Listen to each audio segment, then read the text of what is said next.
नमस्कार साथियों, आप जो गेट देख पा रहे हैं ये बाबा भोलागिरी आश्रम का है, खेड़ी तलवाना गांव के अंदर। यहाँ आज मेले का आयोजन किया गया। ये सबसे पहले इस गेट के अंदर जैसे एंट्री करते हैं तो यहाँ आपको गौ माता के दर्शन होंगे। इसके बाद हम अंदर चलते हैं। कितने सुंदर तरीके से इसको सजाया गया। आज एक नई नवेली दुल्हन की तरह इसको सजाया गया है। बहुत ही सुंदर दृश्य देखने को था इस मंदिर के अंदर। और सबसे पहले यहाँ पे समस्त ग्रामवासियों ने एकत्रित होकर हवन का आयोजन किया गया। हवन के अंदर समस्त ग्रामवासी एकत्रित थे और हवन जैसे जैसे आगे बढ़ता रहा, भीड़ भी इसी तरह बढ़ती रही। और हवन के अंदर जितने भी सदस्य यहाँ उपस्थित थे सभी सदस्यों ने हवन में आहुतियां डाली। फिर आखिर में हवन समापन होने के बाद आरती की गई। आरती के साथ बाबा भोलागिरी का मंदिर के अंदर जयकारों से पूरा मंदिर गूंज उठा कि बार बार बाबा भोलागिरी जी की जयकारों से मंदिर के अंदर जय जयकार लगाए जाते थे। इसके बाद यहाँ जितनी भी महिलाएं उपस्थित थे सभी ने बाबा के चरणों में नमन किया, अपने परिवार के लिए सुख शांति मांगी। जितने भी यहाँ सदस्य थे सभी ने बाबा की पुरानी जो समाधि थी उसके अंदर जाके प्रसाद वितरण किया और वहाँ पे बाबा के आशीर्वाद लिया।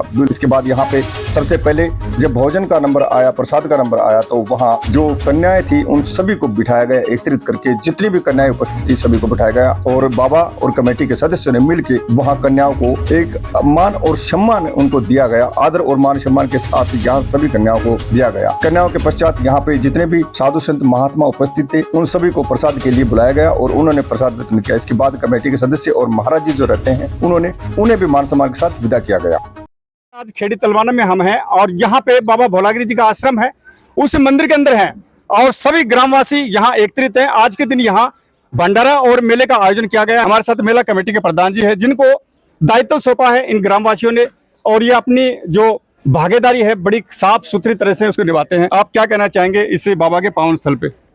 सबसे पहले तो मैं आपका और आपके चैनल को बड़ा धन्यवाद करता हूं और साथ ही जितने भी मेरे गांव के मेरे पिता तुल्य जितने भी साहब हैं, नवयुग हैं, इनका बड़ा आभार प्रकट करता हूं और जहां इस आप स्वागत में आपके साथ ये आए हैं। एक बार नंबर 2, ये जो मेला है ये हमेशा हर 6 महीना में बनता है और जब भी आप देखते हो, आप पिछली दफा भी देख के गए थे, जब भी आप आए थे तो नई चीज मिलती है। ये सब बाबा की कृपा है जी। और जो हमारे पास ये जो काम करने वाली टीम है, जैसे पानी वाले अलग हैं, बिजली वाले अलग हैं, एडमिनिस्ट्रेशन अलग है, हमारे पास खजानची 2 कप्तान साहब सूबेदार साहब वो अलग हैं और एडमिनिस्ट्रेशन। और सबसे बड़ी जो शक्ति है आप युवा शक्ति, मिनिमम कम से कम 100-125 बच्चे जो डेली इस काम को करते हैं, साफ सफाई एडमिनिस्ट्रेशन जो भी है।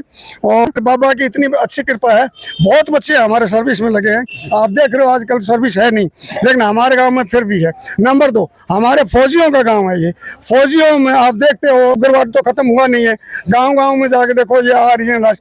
हमारे यहाँ बाबा की ऐसी कृपा है कि जो 71 की शहीद हो गए वो तो अलग बात है जी, बाकी हमारे कोई ऐसा हादसा होता ही नहीं है। और स्पेशली कारगिल के टाइम एक पलटन में 700 आदमी कम से कम कैजुअल हुए थे, हमारे 23 आदमी थे, किसी एक को खरोंच नहीं आई। ये बहुत बड़ी बात है और ये बाबा की उपलब्धि है और ये बाबा की कृपा और बाबा का आशीर्वाद इस ग्रामवासियों पे है और इन्हीं पे नहीं, इसके अलावा बाहर से भी जितने भक्तजन यहाँ पहुँचते हैं उन पे भी आशीर्वाद रहता है। वो अपनी अगर इच्छा श्रद्धा से बाबा के यहाँ चरणों में आते हैं तो फल अवश्य मिलता है। एक बात हम और बताएंगे साथियों, क्षेत्र के अंदर जिला मेंदड़ के अंदर एक भगवा बाणे को तार तार करने वाली खबर हमारे सामने आई कि साधु के वेश के अंदर हमारे क्षेत्र के गांव में जाके क्षेत्रवासियों को लूटा जा रहा है हवन और भंडारे का नाम लेके।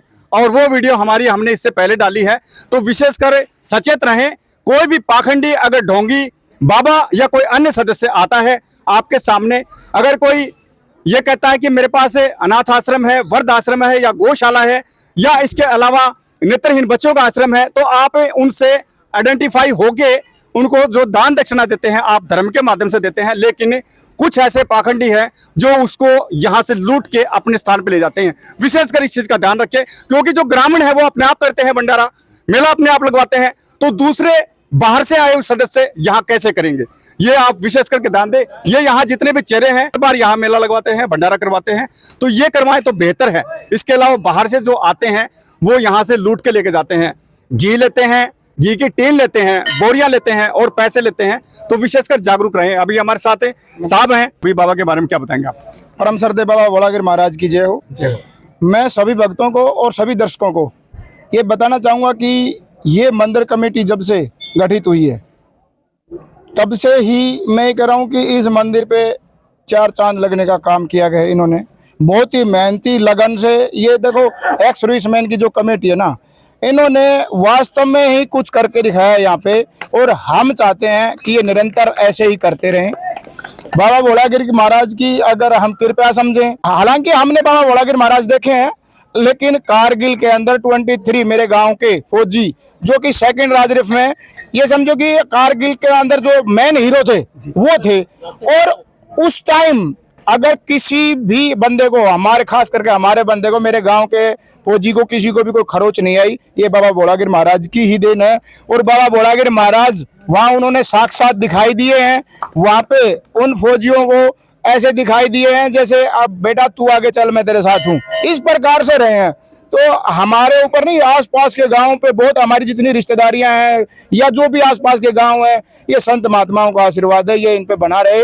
और मैं आपके चैनल के माध्यम से, आपके दर्शकों से और आपके बाबा के भक्तों से सभी से निवेदन करता हूं कि हर 6 महीने में जब मेला या बरसोती होती है तो ज्यादा से ज्यादा आएं और यहाँ मेले में हिस्सा लें और अपना भाई बाबा से आशीर्वाद प्राप्त करें। धन्यवाद सर। और विशेषकर हमें इस गांव के युवाओं को कहना चाहेंगे जिन्होंने अपनी भागीदारी ली।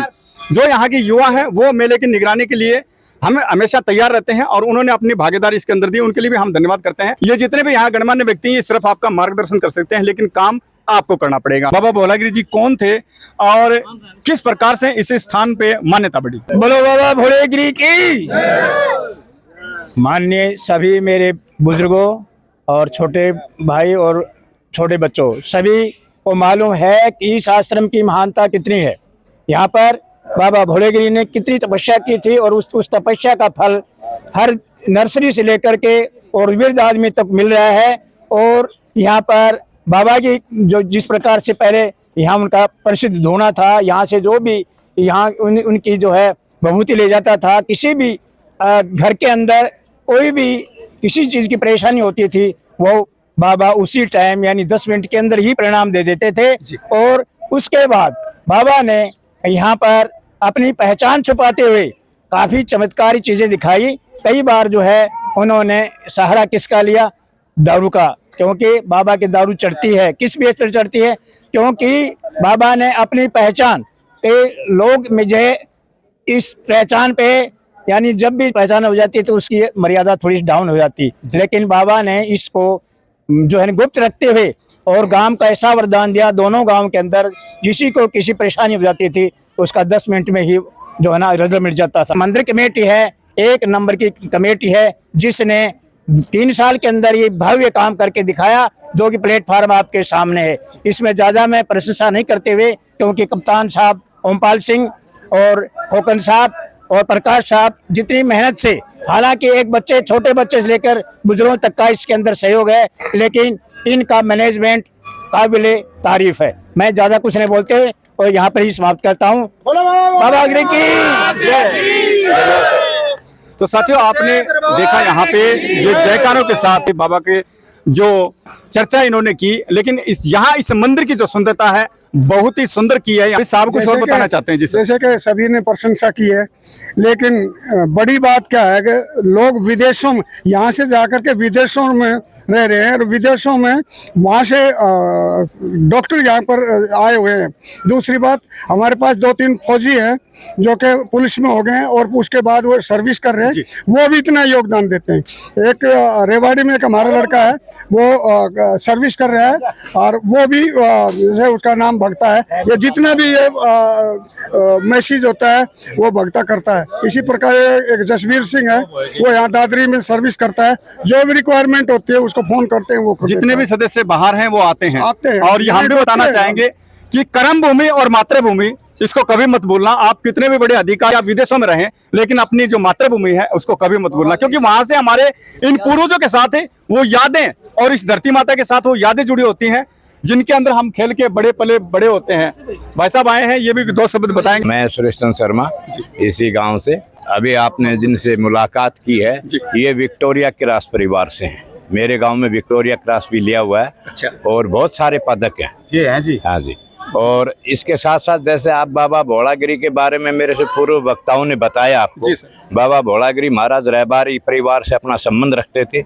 इनके गुरु महाराज बाबा नारायणगिरी महाराज थे और उनके गुरु इन्हीं के चाचा बाबा भोलागिरी के सगे चाचा बाबा बिश्ना गांव में कहते थे। वैसे उनका नाम संत महात्माओं की तरफ से ज्ञानगिरी महाराज था जी। उन सभी की यहाँ समाधि उपस्थित है और बाबा जी बहुत ही सिद्ध पुरुष थे। अभी किसी को परेशानी होने दी, गांव बस्ती में सभी प्रकार का इनका सुख संपत्ति का वास बना रखा था।